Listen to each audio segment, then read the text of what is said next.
Hello, and welcome to Daily Book Listening. The book we're talking about today is called The O Thing. The author is an American named Gary Keller. He is the chairman of Keller Williams Realty International, one of the largest real estate companies in the world. He has written several best-selling books which have sold millions of copies globally. The book we are discussing now is one of them, and it once held the #1 spot on the Amazon.com book sales chart in the United States. First, let's look at the title. What does the one thing mean? Generally, we believe that to be successful and achieve great things, one must work extremely hard, learn many things, and do many things. However, the author of this book says that if you want to succeed and achieve extraordinary results, you must learn to give up many things and focus on doing that one most important thing. But just one is enough. The author believes that because this truth is so simple, many people find it hard to believe. Interestingly, the author, Gary Keller, didn't believe this approach would work at first either. It took him a long time to grasp this principle. Part 1. In the first phase of his entrepreneurial journey, Gary Keller spent 10 years building an excellent company. During this period, things went smoothly, and he was confident that the company would soon expand its business to countries all over the world. To his surprise, just then, the company suddenly fell into a crisis. Despite his various efforts and sacrifices, the business was a mess and showed no signs of improvement. At that time, he felt like he was stuck in a trap, desperately seeking help from those around him, hoping someone could pull him out. It was then that one of his mentors extended a helping hand. The two went for a walk, and after fully understanding the relevant details, the mentor began to think about how to solve his problem. By the time their walk was nearly over, the mentor had come up with a concrete solution. The mentor asked Gary Keller, "What do you think you need to do to turn the situation around?" Gary Keller shook his head in confusion. The mentor wrote down 14 key positions on a wall and said, "You only need to do one thing to turn your company's predicament around, and that is to assign the 14 key positions I've marked to people who are truly capable. As long as you choose the right people for these 14 key positions, the entire company will start moving in a positive direction." Gary Keller was shocked. He couldn't believe the solution was so simple. He asked his mentor if the solution should be a bit more complicated, if doing a few more things to turn a profit would be safer. The mentor replied briefly and powerfully, "No, Jesus only needed 12 disciples. You only need people in 14 key positions." This moment was arguably a turning point in Gary Keller's life. After the discussion with his mentor, he made a major decision. He fired himself. He stepped down from the position of CEO and began to focus solely on finding people for the 14 key positions. And the result? He found the 14 key people. In less than 3 years, the company achieved sustainable profitability, and its profits grew at a rate of 40% annually for 10 consecutive years, rapidly transforming from a regional company into a national one. At this point, a new problem emerged. When discussing work with these 14 key people, Gary Keller would start by briefly summarizing the several tasks they had committed to completing in the current phase. What troubled him was that although these 14 individuals could complete most of the work they promised him, sometimes the most important task would be left undone, causing their work to stall. Gary Keller tried to communicate with them and simplify their work, moving from the several tasks that need to be done this week to the 3 most important tasks for this week, and then to the 2 most important tasks for this week. But he still saw no results. Finally, he decided to try the just do one thing approach. He asked them, "What is your one most important task for this week? Which one task, once completed, will make other tasks easier or less important?" This was a method he came up with out of desperation, but it brought a pleasant surprise once again. After that, the performance of these 14 key people soared. With these 2 experiences of being in a tough spot, Gary Keller began to analyze the relationship between the company's situation and his approach. He discovered an interesting phenomenon. Every time the company achieved great success, it was when he was focused on doing one thing. Gary Keller thought about this question. Everyone has 24 hours a day, so why do some people succeed and others fail? Why are successful people able to accomplish more, reach higher goals, earn more money, and possess more things? If we view time as the initial capital for a person's career, then everyone's initial capital is 24 hours a day. How do successful people allocate their initial capital to get returns that far exceed others? Gary Keller believes the answer is this. All the actions and energy of successful people are tightly focused on their goals. They succeed because they give up many things they can do but don't have to do, and concentrate on the most important thing. Whether in work or life, to achieve the best results, you must narrow your focus as much as possible. But most people don't believe this. They think that to accomplish big things, it will inevitably take a lot of time and involve many setbacks, so they pack their schedules full and create tight deadlines, only to find success moving further and further away. Everyone's time and energy are limited. If you try to do everything, you'll likely end up exhausted and handle nothing well. Your desire to excel in multiple areas at once actually reduces your efficiency. Too much pressure can prevent you from completing tasks on time, cause you to eat poorly, lose sleep, and have no time for exercise or for family and friends. In Gary Keller's view, this is going down the wrong path. There is, in fact, a shortcut to success, which is what we mentioned earlier. Focus your time and energy on the one most important thing. However, most of us don't usually do this because we have many misunderstandings about success. We've heard too many lies about success, lies that actually mislead us and hinder our progress. Because this book is about the one thing, Gary Keller specifically collected many maxims that conflict with this idea, such as everything matters equally, multitasking is more efficient, and discipline and willpower can solve everything. He believes these are all lies.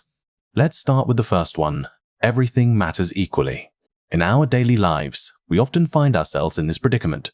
We have many things to do every day, and some tasks that aren't finished get carried over to the next day. Then, the tasks pile up, becoming impossible to complete. We are busy beyond our normal capacity. But success doesn't get closer just because we are busy. We work more but don't get more because much of our busyness is directionless. Mistakenly believing that everything is important and trying to do it all is a common mistake we make. To get everything done, we turn to time management.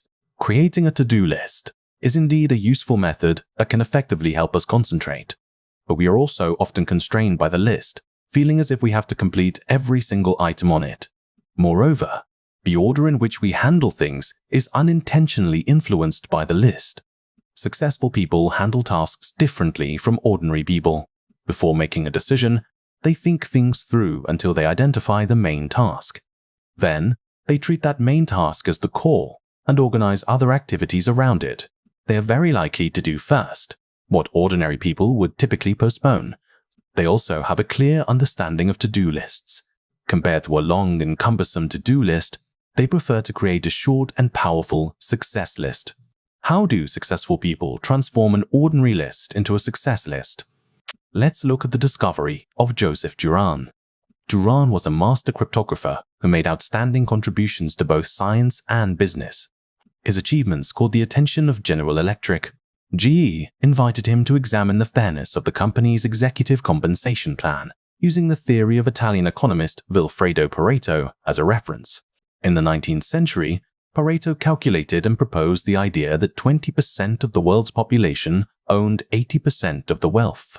This originally described the problem of imbalanced wealth distribution, but Juran realized this could be a universal principle. Later, we came to call this principle the 80-20 principle. The 80-20 principle states that a large majority of results, outputs, and rewards come from a small minority of causes, inputs, and efforts. In other words, when it comes to success, distribution is also unequal. It's common for small inputs to lead to great success. Therefore, only by being selective in our efforts can we effectively get returns. Gary Keller himself is an example.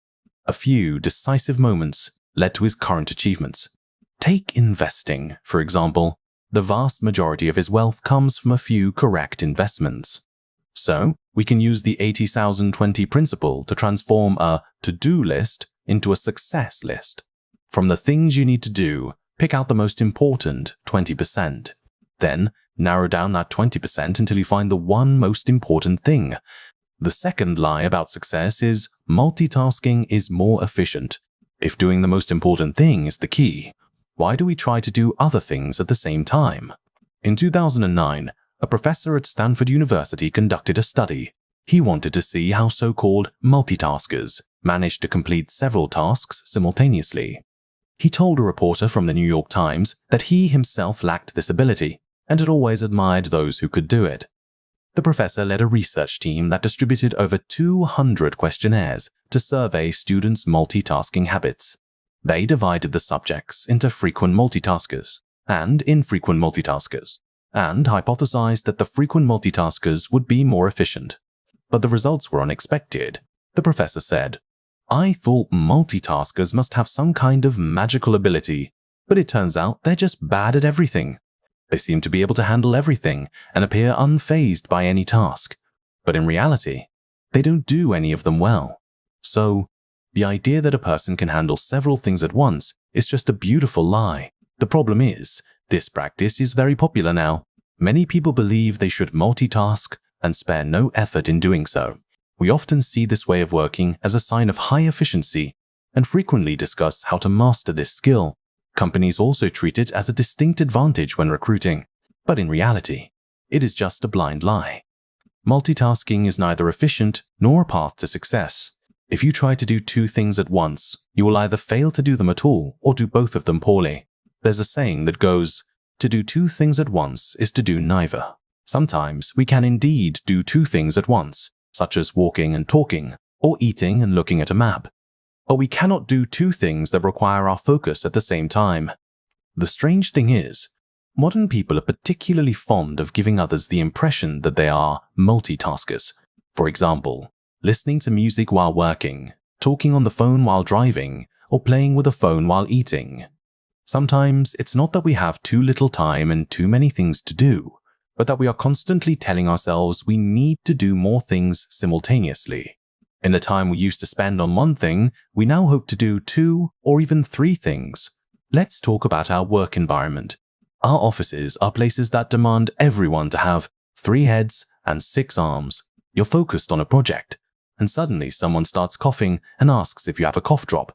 Phones in the office ring one after another, and no one is spared. The emails in your inbox seem endless, and your phone constantly vibrates with new message alerts. You have a pile of packages to unbox and a heap of things to do, yet someone is always endlessly asking about your progress. Distractions, interruptions, and disruptions happen every moment. Research shows that, on average, an office worker is interrupted every 11 minutes and spends 1/3 of their day recovering from these distractions. Yet, despite all this, we still have to complete our tasks on time. Handling multiple tasks at once, switching back and forth between tasks. This is nothing but self-deception. Researchers have found that task switching is not without its costs. For simple tasks, the extra time cost is 25% or less. For complex tasks, the extra time cost can exceed 100%. As a result, we waste an average of 28% of our workday on task switching. We don't realize what a high price we pay for this multitasker image. The third lie about success is discipline and willpower can solve everything. We often tie success to willpower, as if having willpower guarantees success. But the problem is, for most of us, willpower is not on call whenever we need it, nor is it an inexhaustible resource. You can think of willpower like the battery indicator on your phone. Every morning, it might be fully charged, but as the day goes on and you continuously use your stored power, it gets depleted. You need to find the right time to recharge it. You can't just keep using it. We all know to plan our use of limited resources, yet we fail to plan for willpower as a personal limited resource. Consequently, when we truly need willpower for an important task, it may already be gone. Modern research shows that willpower is indeed fleeting. It's powerful, but not long-lasting. After exerting willpower, the glucose level in our blood drops sharply. We can think of willpower as a resilient mental muscle that needs a relatively long time to recover. If we use too much willpower on one thing and then move on to the next without letting it recover, our performance will be unsatisfactory.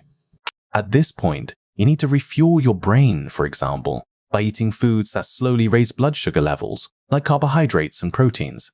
Therefore, to make the best use of willpower, we need to consciously time it right. Do the most important thing when your willpower is at its peak each day, and finish it before your willpower is depleted. Similarly, Discipline is not something you can just summon at will. Human nature makes it impossible to be disciplined at every moment. Instead, you should form a habit through consistent training over a sufficient period. The secret to success is to choose the right habit and train yourself to adopt it. When this habit becomes a part of your life, you will appear to others as a disciplined person. It might feel very difficult when you first start building a habit, but once the habit is formed, maintaining it is much easier than creating it. So, how long does it take for discipline to become a habit? Research from University College London provides a clear answer. On average, it takes 66 days to form a habit. We are sometimes encouraged by the idea that a habit can be formed in 21 days, but this is unrealistic, so don't give up too early. Australian researchers have also discovered a halo effect in the process of habit formation. During their experiment, students who formed good habits generally reported less stress, reduced impulsive spending, better eating habits, less TV watching, and even a decrease in letting dirty dishes pile up. This shows that maintaining a good habit not only gets easier, but also brings benefits to other areas of life. We all know the swimming champion Michael Phelps. As a child, he was diagnosed with attention deficit disorder. His kindergarten teacher told his mother, "Michael is always fidgeting and can't sit still. I'm sorry, but your son can't focus on anything at all." However, this young man, who seemed far from being focused and successful, went on to break one world record after another. His mother proudly said, "Michael's level of focus amazes me." His swimming coach also praised his focus as his greatest weapon. Why did Phelps undergo such a transformation? The secret lies in his training habits cultivated over many years. From the age of 14 until the 2008 Beijing Olympics, Phelps trained 7 days a week, spending 6 hours in the water every day without a break. He dedicated all his energy to this one most important thing. This discipline and habit allowed him to find his place in the pool and achieve tremendous success. After clarifying these lies about success, we can return to the book's main theme. There is only one most important thing. But which one is it? You need to ask yourself a key question. What's the own thing I can do, such that by doing it, everything else will be easier or unnecessary? This question can be broken down into 3 parts. 1. What's the own thing I can do? This part of the question inspires you to act. The own one thing means the answer is a single specific thing, not many things. Although you may have many options, you must make a judgment, or you won't be able to move on to the second or third thing. You must choose one most important thing to do. I can do prompts you to take possible action. Can do is not must do, could do, or will do. There are many things we must do, could do, or will do, but never get around to doing. The power of doing something because you can do. It is much greater than just wanting to do it. 2. Such that by doing it, this part states that your answer must meet a certain standard. This standard shifts you from just finding something to do to doing something for a specific purpose. By doing it means you must dig deeper, because after doing this one thing, something else will happen as a consequence. 3. Everything else will be easier or unnecessary. Archimedes said, "Give me a lever long enough and a fulcrum on which to place it, and I shall move the world." You must find such a fulcrum that makes other things easier or unnecessary. After you've done the most important thing, you'll find that the other things you need to do to achieve your goal can be done with less effort, or don't need to be done at all. You can turn a blind eye to trivial matters, as if putting on blinders. This is how you can change the trajectory of your life and do that one most important thing without distractions. The focusing question will guide you to find your most important thing at different stages of your life. In different periods, you just need to shift your attention and rethink what the key question is for you. To have a happy life, the most important thing is to be fully engaged in your work and make your life more meaningful. When what we do every day gradually moves us toward a goal, a sense of happiness follows. The way to achieve success is to understand what is truly important to you and to achieve it through gradual, cumulative effort. The book's author, Gary Keller, offers a very practical piece of advice, which is the goal setting to the now method. First, consider your long-term goal. Then work backward, step by step, to deduce the most important thing you should be doing right now. Ask yourself, based on my long-term goal, what is the O&E thing I should do in the next 5 years? W. Based on my 5-year goal, what is the one thing I should do this year? W. Based on my yearly goal, what is the n thing I should do this month? W. Based on my monthly goal, what is the n thing I should do this week? W. Based on my weekly goal, what is the n thing I should do today? W. Based on my daily goal, what is the one thing I should do right now? Connect all the goals one by one until you find the most important thing for the present moment. Let's take an example. Someone once asked the famous American comedian Jerry Seinfeld how to become a better comedian. Seinfeld said it was to write a joke every day. His method was to hang a huge calendar on the wall. And on any day he wrote a joke, he would mark that day on the calendar with a big red X. He said that this chain of red X's would grow longer and he would be motivated to see it continue. The only thing he had to do was not break the chain. So-called persistence is not a marathon, but a series of many sprints linked together. That concludes the main content of the book, The Only Thing. The author tells us that we have had many misunderstandings about success. We used to think that to succeed in our careers, everything matters equally. Multitasking is more efficient, and discipline and willpower can solve everything. In fact, these are all lies about success. To achieve extraordinary results, you must know what your one most important thing is, and then, focusing on this core goal, work backwards step by step to find the most important thing to do right now. So, think about what the most important thing is for you right now.